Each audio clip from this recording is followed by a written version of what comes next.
Jon Faine. On radio, online and on digital. The Conversation Hour on 774 ABC Melbourne. And on ABC Victoria.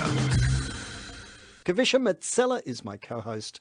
I'm Jon Faine. Kavisha, good morning to you. Buongiorno. Happy New Year. Good morning. Happy New Year. Yeah, Happy New Year. And since school's going back, do you remember going back to school I do. and having to what I did on my holidays? I used to hate that.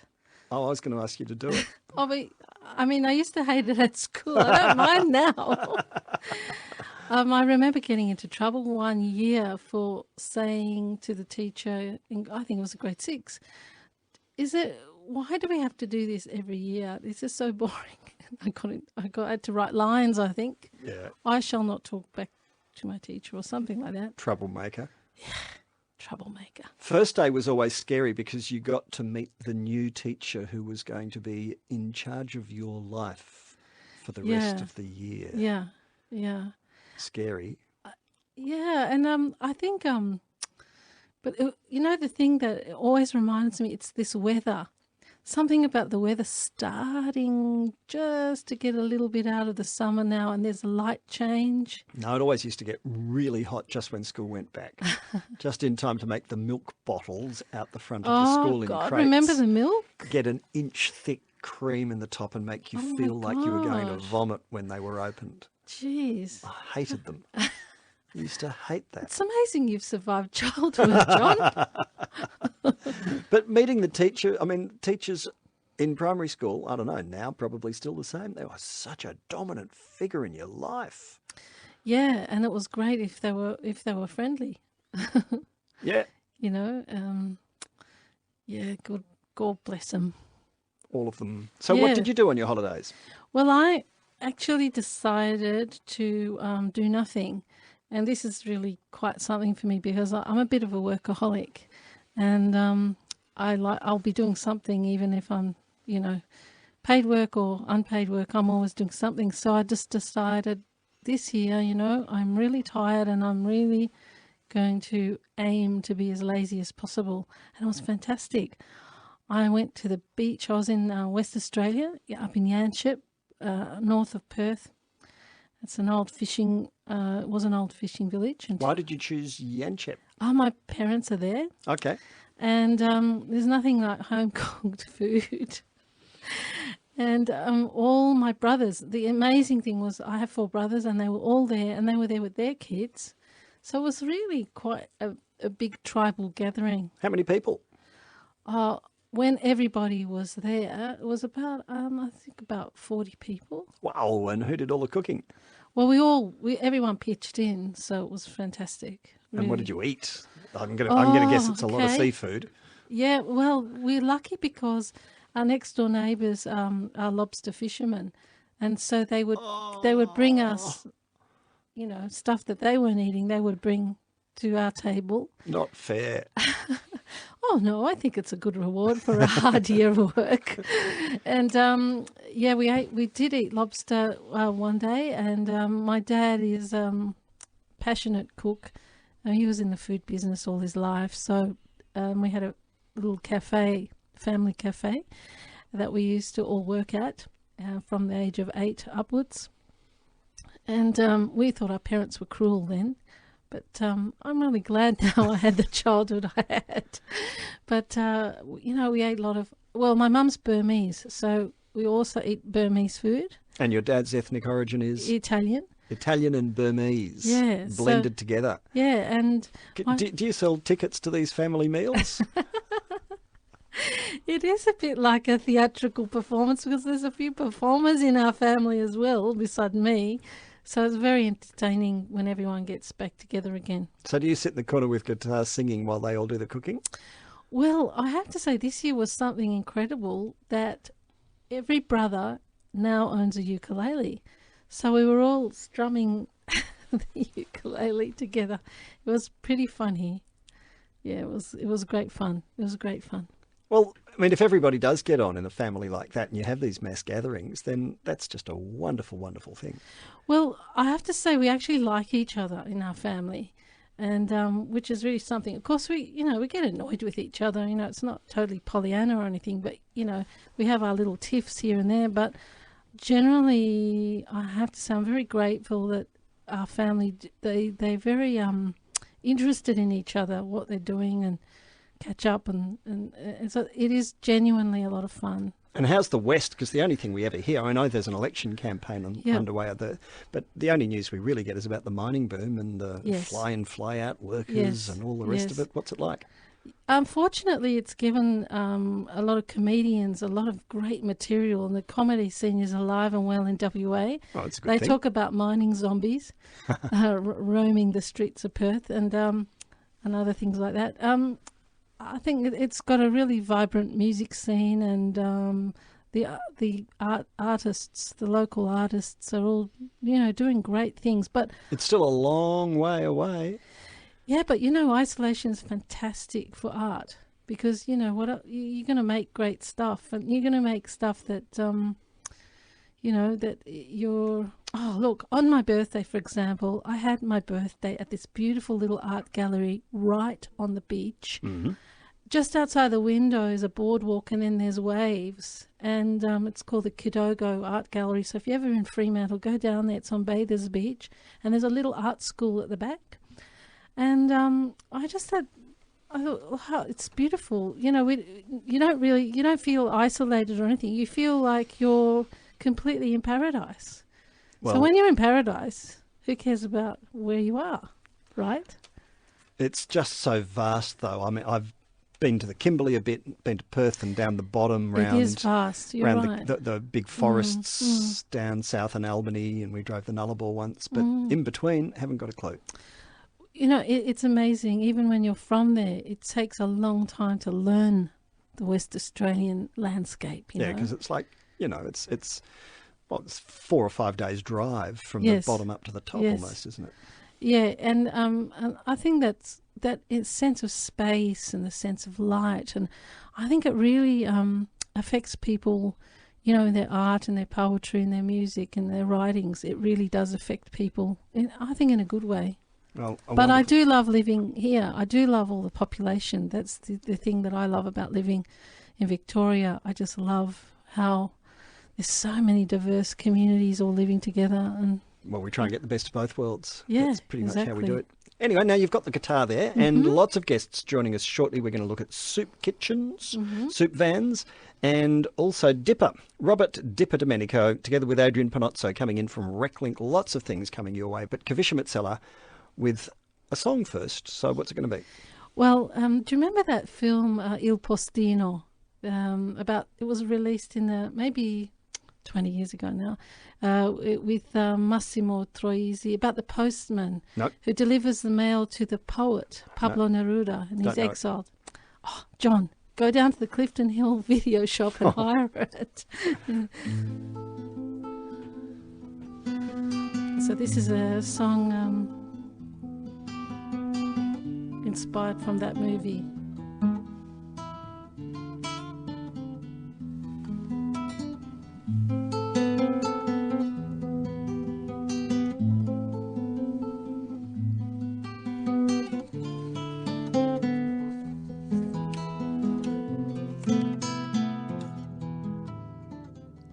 Pablo Neruda was sent to an island, exiled amongst the fishermen and stars, as they pulled in the sad nets trembled, and he sang his lonely hymns to the circling sharks.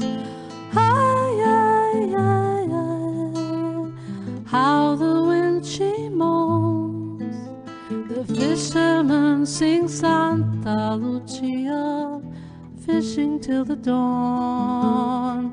Ah, how the wind she moans, the fishermen sing Santa Lucia, fishing till dawn.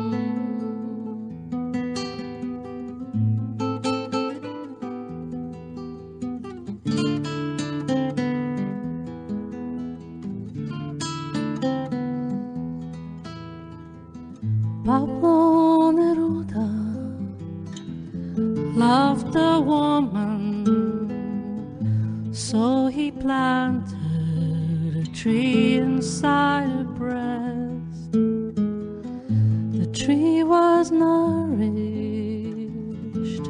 from her body, leaves grew from her hair, roots grew from her legs. How the wind she moans, the fisherman sings Santa Lucia, fishing till the dawn. How the wind she moans, the fisherman sings Santa Lucia, fishing till the dawn.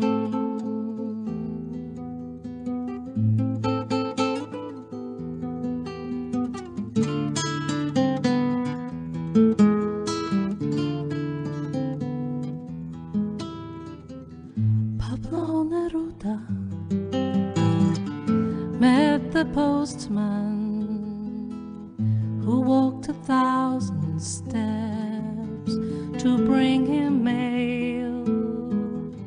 He said the secret to love a woman was to build her a boat of words on which she can sail.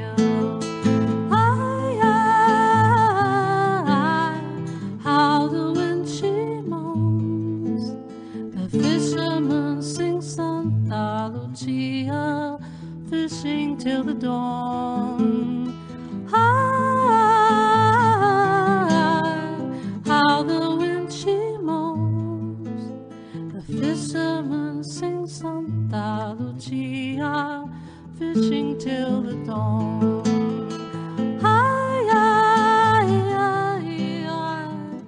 How the wind she moans, the fisherman sings Santa Lucia, fishing till the dawn. How the wind she moans, the fisherman sings Santa Lucia, fishing till the dawn.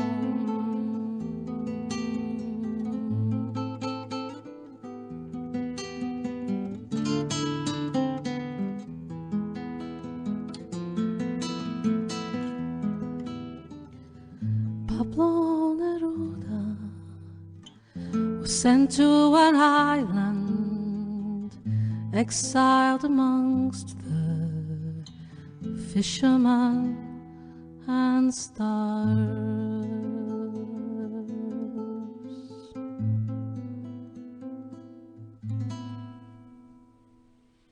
Oh, it's so beautiful. Thank you. So now That's- you have to see the movie. That's on one of your CDs, isn't it? No, it's a new song. New one. Completely. It's world, what's the world premiere. First time On the ever. radio. Oh, there you are. Well, we'll make sure that's treated with the due reverence that it deserves too, Kavisha. That's beautiful. Thank and you. thank you. Kavisha Mazzella, my co-host. The Conversation Hour on 774 ABC Melbourne and on ABC Victoria. Now, first two guests have come in here, Di and Kira, to talk to us about soup vans. There's a book put together about Melbourne's soup vans, and it's called Stories Over a Polystyrene Cup. It's edited by Kira Dickinson. Good morning to you, Kira. Good morning, John. Who has come in here together with Diane McAlpine, who has a story to tell as well. Good morning to you, Di. Good morning, John. Tell us your story first. How did you get involved? I work as a volunteer.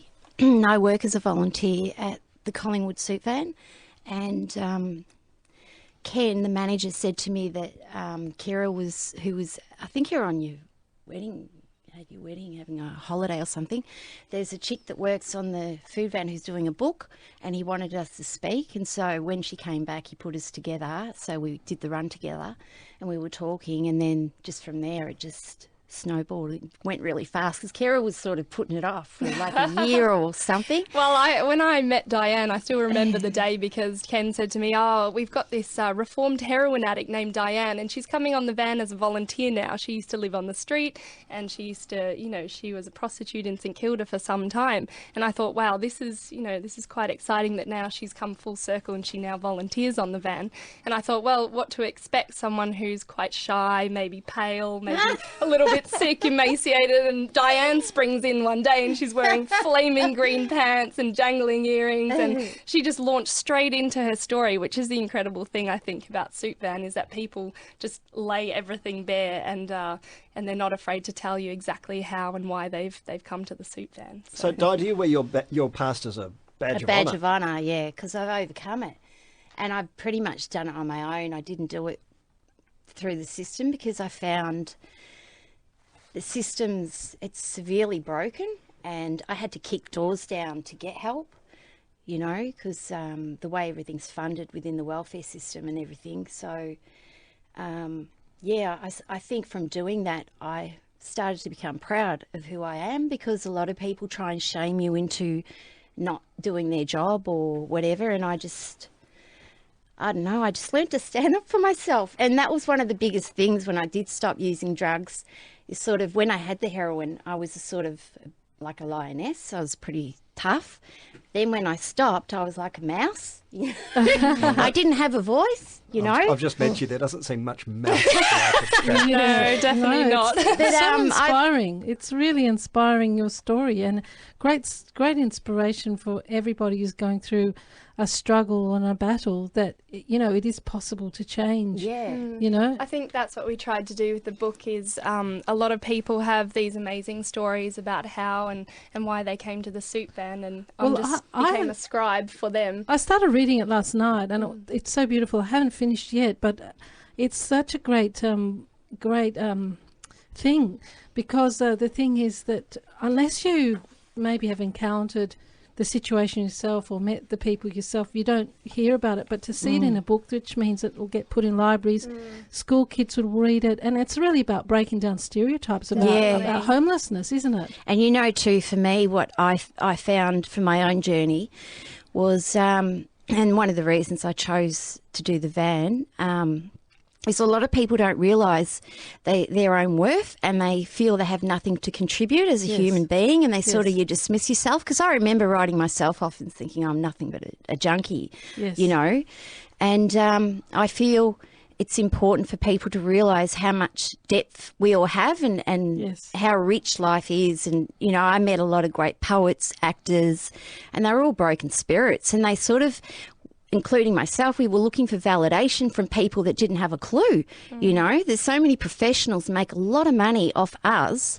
being the professionals, not knowing us or not knowing about our life, A lot of artists feel that about exactly. administrators, actually. They're thinking, if it wasn't for us, you guys wouldn't have a job. Exactly. And Soup Van, it's not just about the soup. It's not about giving food, which people don't realise. It's creating this community that inspires other people and also gives them relationships. A chance to chat to someone without them walking past them on the street and thinking, or judging them on face value. Well, I used to think mainstream would just, I wiped them off. And that was another thing for me in healing, was accepting that not everyone's the same, and not everyone judges me. And within like the Collingwood van, oh my God, when I think of those people, I get really moved inside, because, and these are people with a lot of money, or even Kat, she's actually, she used to be a come and get staff offers, and now she started doing voluntary work there, and she's just amazing, So, it's just the relationships with the people you work with, the relationships with the clients that come and get food and that. It sounds like it's giving people I get lots of an opportunity to blossom and grow and to become it's nurturing more than what it they is really thought. Nurturing for the soul. It's a world on a street corner. That's what Soup Van is. That's what we keep calling it. And I think once you write the stories I think it's a musical myself. Yes, I was just and hoping Dipper's going to do. I was hoping some arts organisation might give me a commission to sort of be a composer for the soup. Well, Reclink is going to get involved. We had a chat to them out the front, and we definitely would love to do a musical of Reclink Soup will Van. be joining us Can you- shortly. can you imagine? We've heard how Di got involved. Kira, how did you get involved? I started volunteering at university. Why? I think. Well, I wanted to give something back to the community. I didn't. Why? I guess He's a like lawyer. lot Tell him the yeah, truth. Exactly. I'm not going to get away with anything here. I think when a lot Lots of people think that. Yeah. But then you did it. But why? What made Because you? I had a lot of time and I wanted to not give money. I wanted to give my time to something that I believed in, and I really believe in bolstering communities that help people that aren't doing so well. How hard was it to take that first step? Pretty difficult. Like, I remember my first night on the soup van, I had no idea what I was doing, and suddenly walking through commission housing, meeting all sorts of people, encountering violence and, you know, a whole range of different Drugs, alcohol. nationalities and things like that, drugs and alcohol. It was really full on for me. I mean, I came from a really privileged upbringing in Melbourne, and I think it's such an education to go on soup van and suddenly meet all these people who've been through a lot of different circumstances and actually try and understand it. I imagine also to get past your judgments and stereotypes of people as well. Just for example, one time I was busking in Copenhagen, and this crowd was all around, and then this really drunk guy stumbled into the middle of the circle, and I thought, oh my God, he's going to bash me up. And he picked up this umbrella, and I kept singing. And then he opened the umbrella. I thought, right, this is it. And then he turned the umbrella upside down, and he went around to each person in the crowd and made them put money in. Oh, good on him. And then he brought the umbrella up to me, and he stuck it down at my feet, and then he staggered off. Yeah. And there's, you know, all my stereotypes were going blah, blah, blah, Yeah, alarm, yeah, alarm, yeah, alarm. yeah. And Fear, then it's his heart was opened, and he just did this beautiful Yeah. gesture. Exactly. Because he was touched probably by That's yours. exactly Yeah, it. so- It is Switch quite off beautiful. all We could hear judgment. it. Thank you. So- But, you know, it is quite amazing just breaking through those stereotypes, and it's so exciting. That's what, you know, that's the mystery of life, isn't it? It's not, nothing is staying predictable. there and not running. Yes. And That's the yes. big one. That's So what Di- I find. I put myself out there all the time. When you were I on the fall street, and I laugh, you know. But when you were on the street, I mean, now you're looking back at that. Yeah. What was it like, though? Can you remember accurately what it was like? I was very The other way comfortable. round? I was very at home. Because a lot of homeless I people felt say, like I like I owned sleeping in it. the park, or leave me alone, I don't want to go into a home, I don't want It to be told what to do. becomes it becomes your home. Your environment. You're just very comfortable because you know it.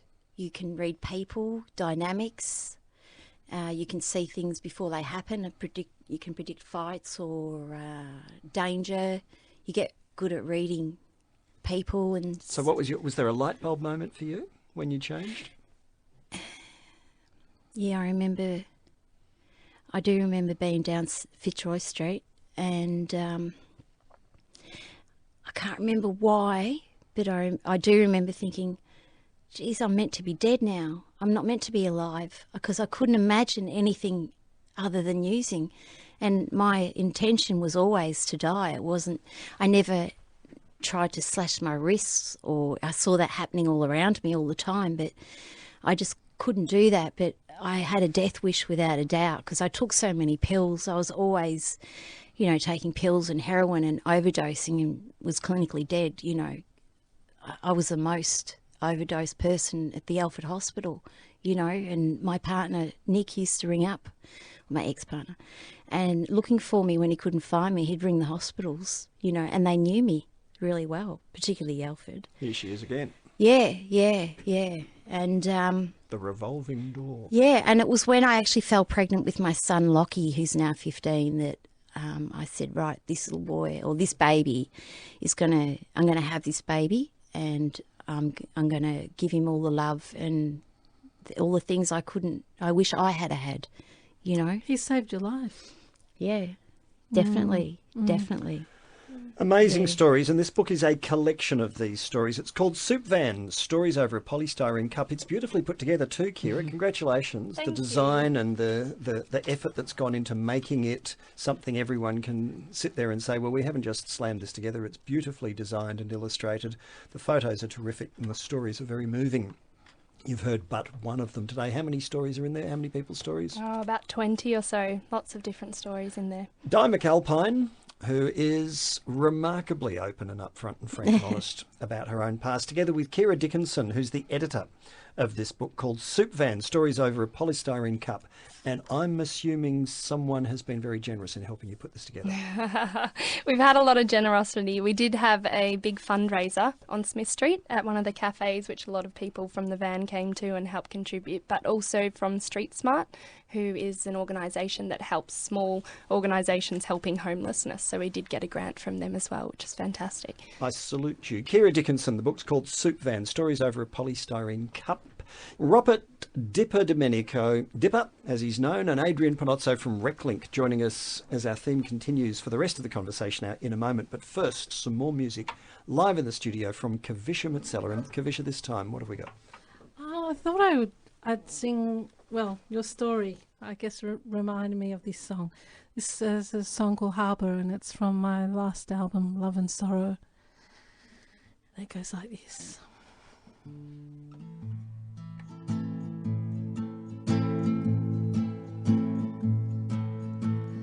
I was reckless, I lost my belief. Everything that I tasted was grief. Oh, the weather was heavy, heading in for a storm. Left me broken, left me torn. Now I'm a boat, you are the captain. Sail me into your harbor.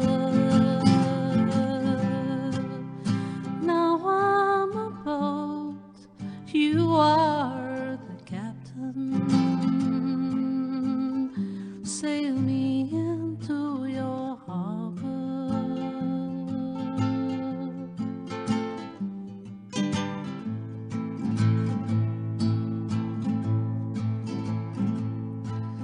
I had to go deep into the dark to find the tinder box that gave me the spark. It was time to let go and say goodbye. All that I once knew had to die. Now I'm a boat, you are the captain. Sail me into your harbor. Now I'm a boat, you are the captain. Sail me into your harbor. Now I'm a boat, you are the captain. Sail me into your harbor.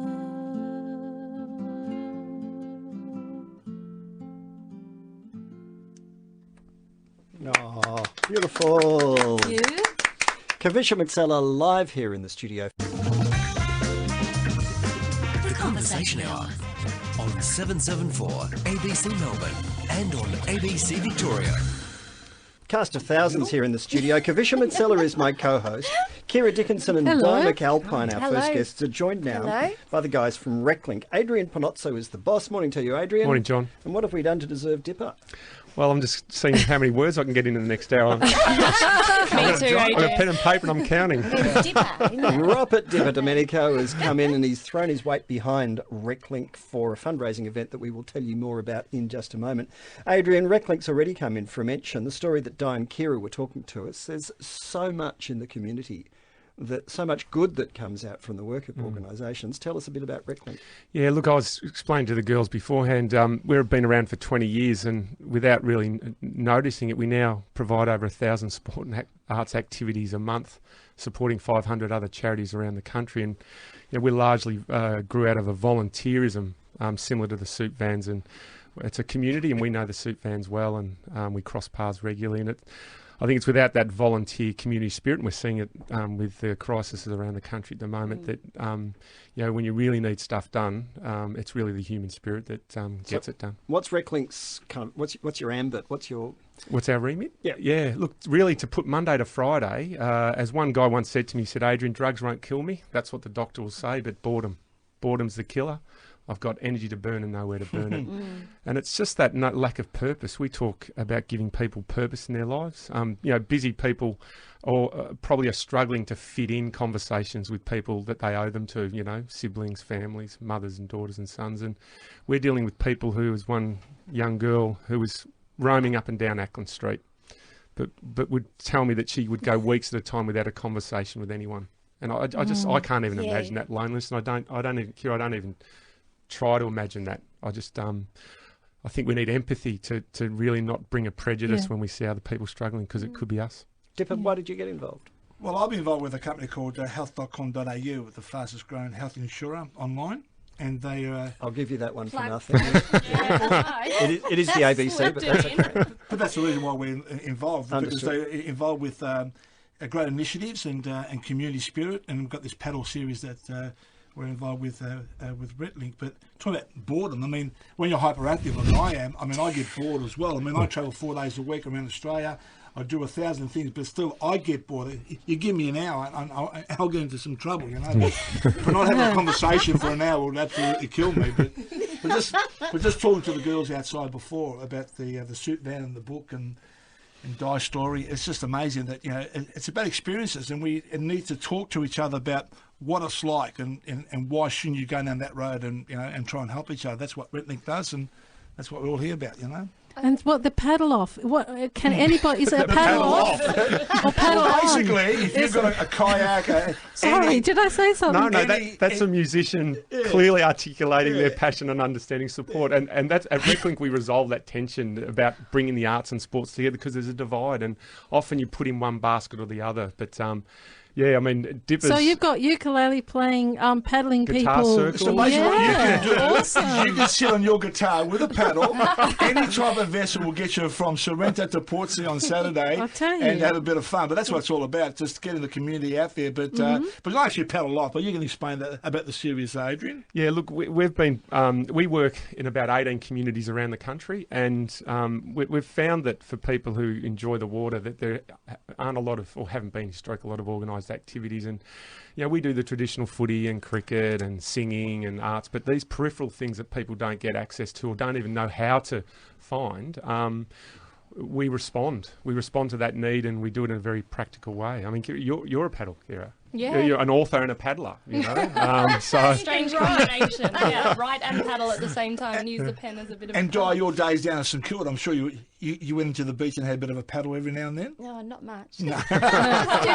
So what do? You arrive. You're going to arrive at the spot. Do you register? Like how do people practically get involved? Well, in the digital age, everything's online. I'm told. I'm still very much a pen and paper person, but it can all be done online. It's down at Sorrento on Saturday morning.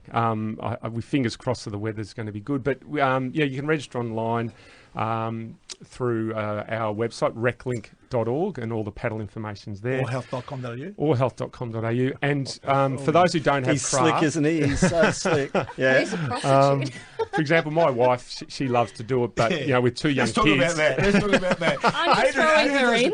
Adrian does actually paddle himself because his two little children are with him. He's excused not to paddle. I would put the children in a vessel and paddle with them.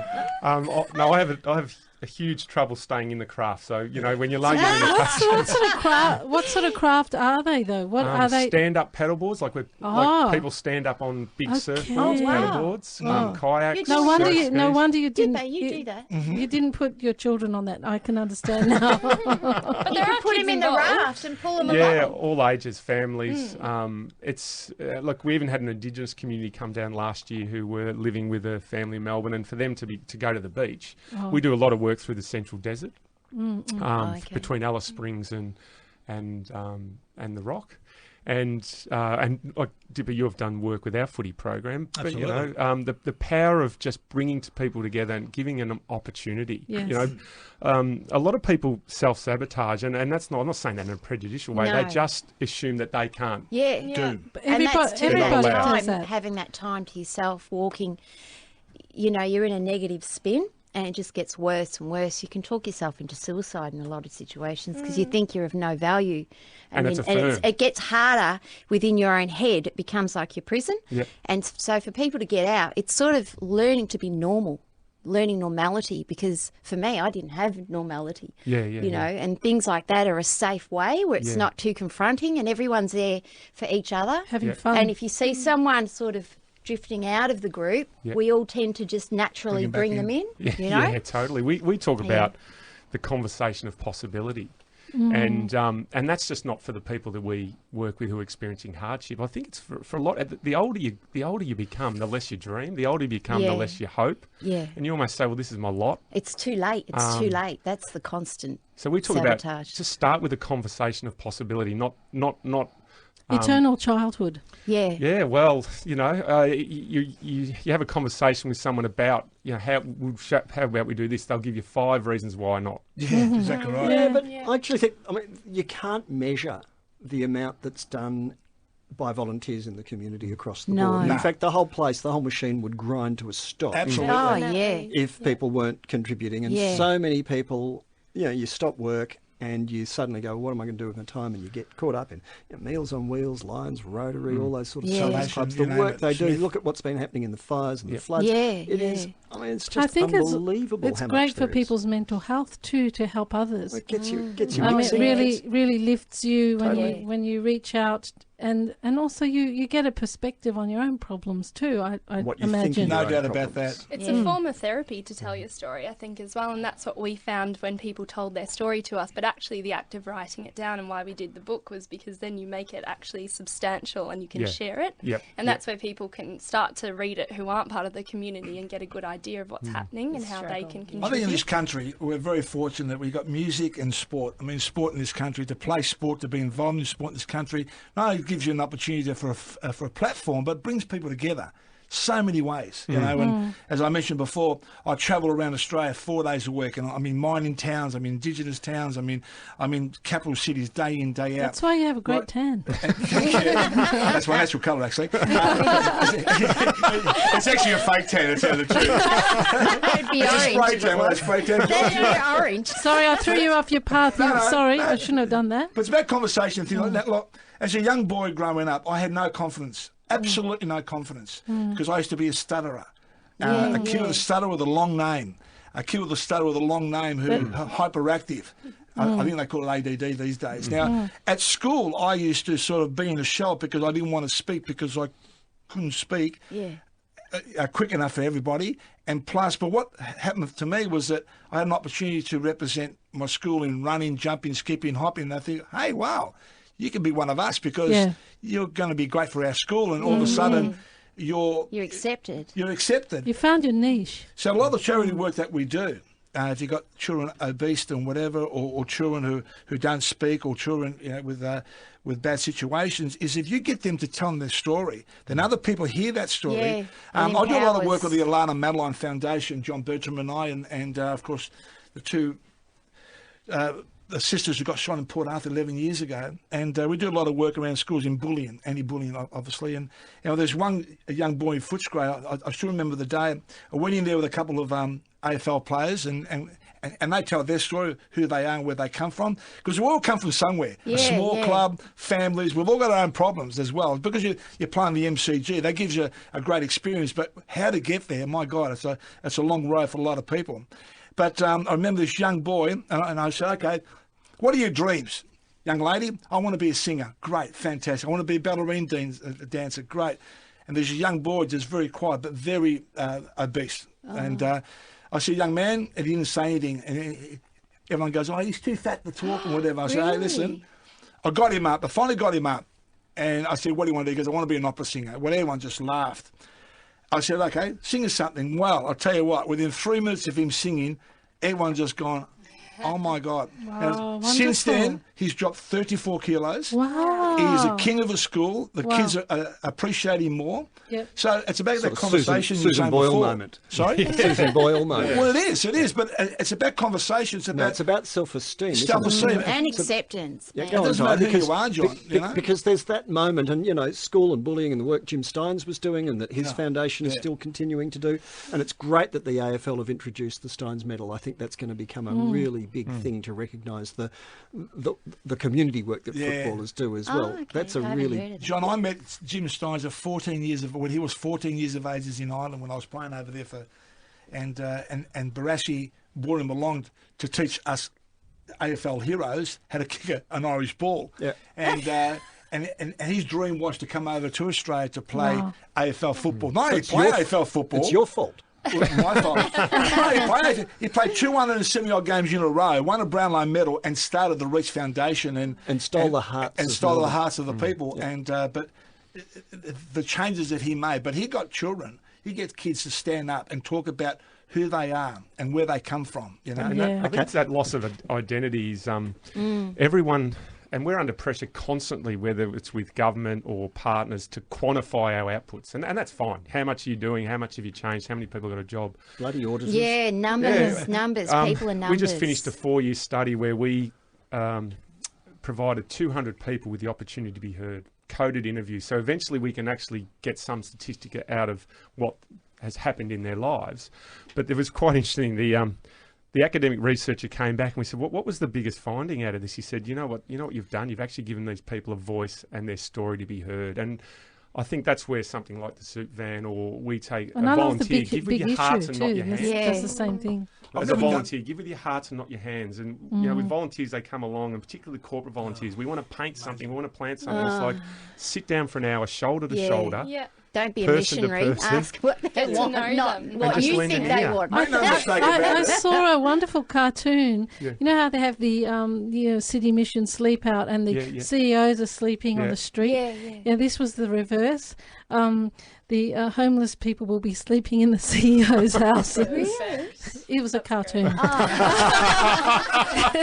shit, how come I haven't heard of that? Okay, if you really want to put your money where your mouth is, open your doors. Yeah. And, But sometimes, we always try and do what we can, raise awareness and raise money. But sometimes it's about that conversation. It doesn't matter who you are. Yeah. You're on air, 4 or 5 hours a day, the work you do before you come on air, John. But it's about having conversation. You've got one of the great jobs because you can talk to people, not just about footy or whatever, but life in general. And it's amazing how much we learn by that conversation. As soon as we met before, Dipper, that is an art form. You and I communicate. We hooked on straight away, and we were just talking. Yeah, it's I've never done the soup van before, and I'm definitely going to put my hand up. By the way, can I just say on radio, Dipper's agreed to do a song in our Christmas pantomime. Yes. So we're holding him to it. You should hear the song I'm singing. Yeah. I can't say it on ABC. It's the Pogues, the New York Lullaby. Do you know the song already? That's a beautiful song. No, I don't. He knows some of the words. I know some of the words because Di just gave to me. On radio. On Christmas Day... we'll need someone with a horn to block it out. I could do that. On Christmas Day, my wife and I went to Salvation Army and we helped out in the kitchen. Yep. And the experience was amazing because of the fact that while we're serving, have a bit of fun and talk to people and hear the carols and actually sitting down with people and just having conversation as we're talking about today, oh my God, there's no one stereotyped. We all think about homeless people stereotyped. I met corporate leaders and people have had lawyers and mental illness is a big factor too, and that can happen to anyone. Stories, but I always ask about footy. Of course, that's my background. Did you ever play footy? Wow, people love talking about their footy career. I played centre forward down at Port Melbourne, and I was really good as a kid, but then unfortunately I took this road down the wrong way, all that sort of stuff. But the truth's often stranger than the fiction, and I mean some of the feedback. One particular story, I asked a guy, I said, what about your wrestling experience have you enjoyed? He said, He said, mate, no one's asked me what's wrong with me. He said, I'm at wrestling, so obviously something's wrong with me because I know the work you guys do. But we sit in a circle or we're about to play a game, and no one's giving me a number. No one's confronting you, I'm not pathologized. Yes. I'm just pathologized. My name. Wow. Well, they word for you, Dipper. they've got a lot of time, Dip. A lot There's of time. incredible stories like in this book. Our I work with the Rag and Bone Man Press to put it together, and we're just a bunch of people in publishing around Melbourne, and we gave our time pro bono to this book, which is awesome. And they were sort of saying to me, "Are these stories real? Surely you've done a lot of creative fiction. Like this could be a Hollywood film right here." I mean, there was one guy who was born in Serbia, and his dad walked into the kitchen. Story. I love his story. Miroslav, and he was covered in blood, and his mum was pregnant with him at the time, and she went into shock. She said, "What happened to you?" And he said, "I've just killed the next door neighbour. He stole from us." She went into shock, had him on the kitchen floor, died from loss of blood. His father was taken to jail, and he was raised by the Red Cross. And you think, well, how... what an incredible start to someone's life. How do you recover from something like that? And then, I mean, that's dramatic, and even that's hard to imagine. But I remember my first beer, and it didn't taste very good. But I've heard direct from a person who survived a life of alcoholism to then represent Australia as an age grouper, so not a professional athlete, but at a world championship in triathlon. Really? But his first beer behind the cricket sheds as a 15-year-old, he said, it felt like an elixir flushing through my veins. I felt powerful, and it gave me confidence, and I felt that I could speak up. Imagine, he said, I was an addict waiting to happen. Yeah, and I was like that with heroin, the same thing. And we've just today been talking, and the front page of the Herald Sun is full of the meeting between the AFL and the club CEOs over their drugs policy, and alcohol barely gets a mention. For many, though, that's regarded as the bigger problem. What do you reckon, Dipper? Well, alcohol back in our day, when I say our day, 70s, 80s and the 90s, whatever, was part of the mixture. It was part of the fact that we can go out, have a beer without the pressure of society. I mean, drugs is a society issue. For me, drugs is no good. I don't care if you're an AFL footballer, jockey, DJ, you name it. Drugs are no good, full stop. Now, if there's some tweaking they have to do for this drug policy of the ins and outs of the AFL, we'll get it done and get it done right, because we're playing with people's lives. But on the AFL side of things too, and Diane and I were talking about this before, it's so important. You don't want to be a role model. Yeah, but they are. All you're doing is going and play a game of footy, and you are being a role model straight away. But the thing about, as we spoke about before, there's other issues. Why do they take drugs? Why do people drink? There's other issues, and all the big heads are meeting today. I mean, Adrian comes from an AFL background himself, and we've got to get this right.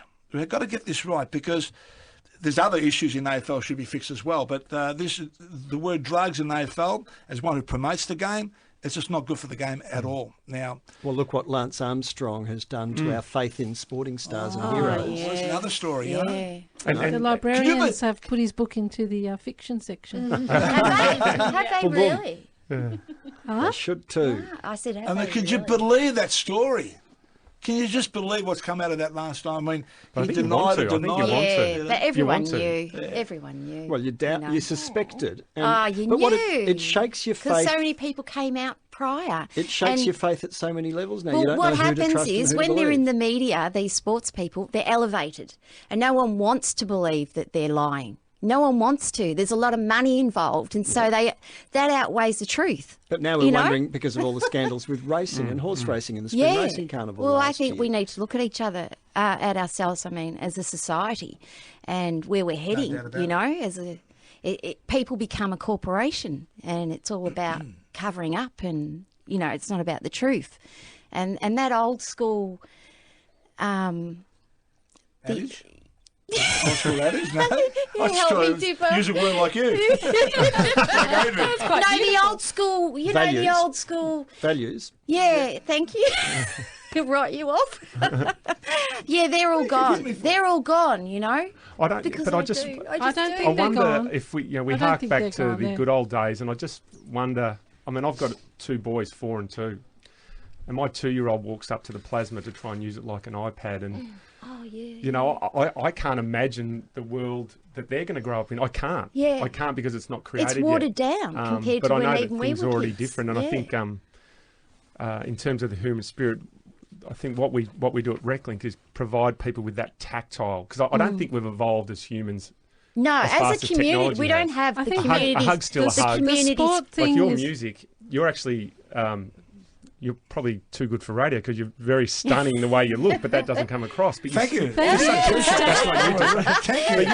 I never knew you were as fast as Adrian. you just have an energy and a joy and a happiness, and you can see that. Look, I can use all the radio I can get. I'm telling you. Adrian Panozzo is the CEO of RecLink, and together with Dipper, inviting you to the Great Peninsula Paddle from Sorrento Pier to Portsea Pier on Saturday. You can go to reclink.org, look for their paddle tab. Thanks, John. Adrian Panozzo and Dipper, Robert Dipper DiPierdomenico, inviting you to the Great Peninsula Paddle from Sorrento Pier to Portsea Pier this Saturday if you register online. Meanwhile, Kira Dickinson has edited, and Dianne McAlpine features in a new book about soup vans called Soup Van: Stories Over a Polystyrene Cup. Kira, congratulations. Di, it's been great to have you telling your story with Kavisha Mazzella, my co-host. you. Kavisha, Kira, Diane, Dipper, Adrian, thank you all for coming. Thank this you, has John. been Thanks, John. the Conversation Hour on your ABC. The